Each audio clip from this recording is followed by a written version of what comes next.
you're probably correct. In some instances of that, I can't speak for it. Obviously, don't work for Ipswich Council, so I'm not privy to what they've done and whether it is attracting them or not. What I would also say is wildlife, and outside of flying foxes as well, they see the landscape in a far different way than we do, and their perspective of recency doesn't really work with our generational knowledge. So we might look at it and go, they haven't been here in 20 years. They haven't been here in my time here. They haven't been here in my lifetime or my parents' lifetime, which means this is a new thing. However, their sort of site fidelity and their understanding and use of the landscape might be multiple generations, and they might see different features. So the sort of analogy that I often give in this instance is kind of like a farmer spelling a paddock.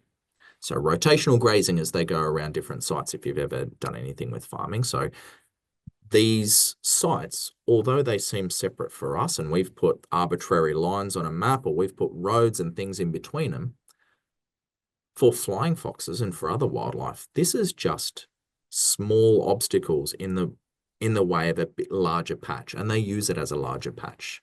So it might be that they see Moreton Bay, Ipswich, Brisbane, and Sunshine Coast as one really big patch, but they move between those small little nodes. And it might be even between Rosewood and the other site that you're talking about. It might be that that was historically one large patch of vegetation. And by historically, I mean pre-European colonization. This could be something that in their intergenerational conversations that they're having as flying foxes, and they've passed on their knowledge of where to feed, what's in flower, those sorts of things. That's sort of Perhaps that true conversation is a because larger.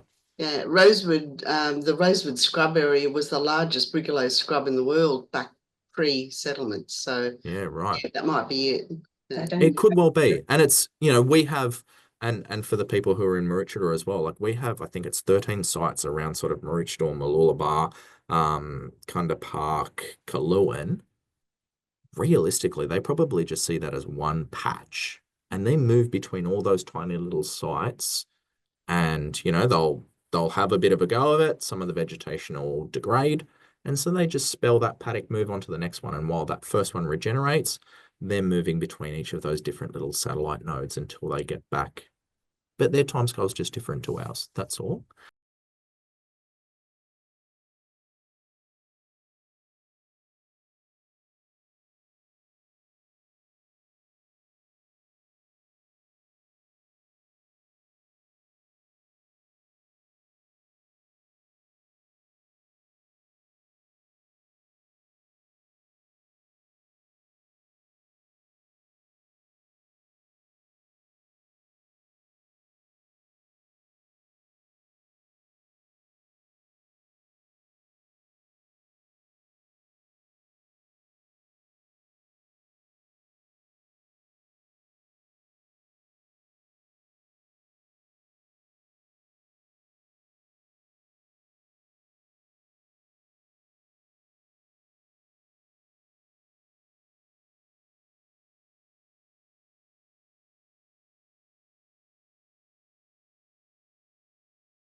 Thank you so much for being here this month. I will make this video available for everybody, so it'll be on my YouTube channel. It'll be available on social media as well, so feel free to share it, and feel free to welcome other people into this little group here as well for our next month. I won't tell you yet who the speaker is going to be because it's not 100% certain, but it's pretty close. All right, so enjoy. Thank you, Tyron, so much for being here. Thank you, everybody else. We'll see you soon. Kindly.